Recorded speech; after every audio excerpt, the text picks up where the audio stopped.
যা বড্ড বড্ড বলছি। আর এই যে তারা, তোকেও বলে রাখছি, এইভাবে আমার মেয়েটাকে নাচিয়ে বেড়াস না। ওর কটা দিন পর বিয়ে। বিয়ে? কি বলছো গো কাকিমা? আমরা তো সবে ক্লাস 9-এ উঠলাম, পড়াশোনা করব, খেলাধুলো করব।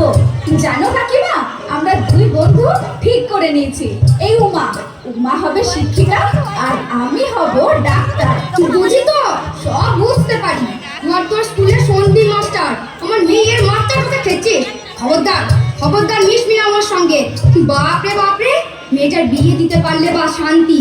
হিংসে হিংসে জ্বলছে গো, সব জ্বলছে। না, কিছুতেই না। আমরা কন্যাশ্রী ক্লাব থেকে ঠিক করেছি, 18 বছরের নিচে কোনো মেয়েকে বিয়ের নামে জীবনটাকে নষ্ট করতে কোনো মতেই দেব না।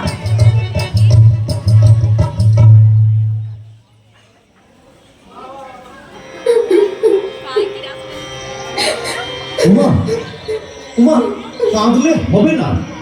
এ সময় শক্ত হতে হবে, সিদ্ধান্ত নিতে হবে। পুলিশ প্রশাসন সবাই তোর সঙ্গে আছে। আরে তুই তো বলতিস পড়াশোনা করবি, স্কুলের দিদিমণি হবি, সব ভুলে গেলি। না স্যার, ওসব বলেন না। উমা, আমি আর নিতে পারছি না।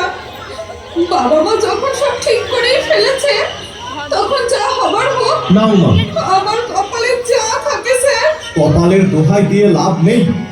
তুই চাইল্ড লাইনে নিজেই ফোন করতে পারিস। 10, 9, 8 নাবালক ছেলে মেয়েদের যে কোনো সমস্যায় তারা তারা তোকে হেল্প করবে। স্যার স্যার স্যার, বল।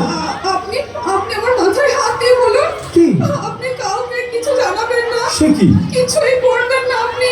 আরে আমার দিদি স্যার, আমি আর নিতে পারছি না। উমা, বিয়ে ভাঙলে বাবা মার মুখের দিকে আমি তাকাতে পারবো না স্যার। আমাকে আত্মহত্যা করতে হবে। কি বলছিস? আমি চাই স্যার। আর উমা, উমা দাঁড়া, উমা, উমা।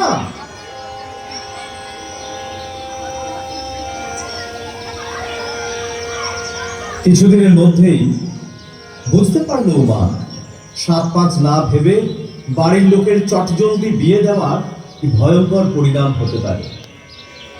ভাত খেয়ে নেবে এসো। হ্যাঁ, এটা রান্না হয়েছে, রান্না।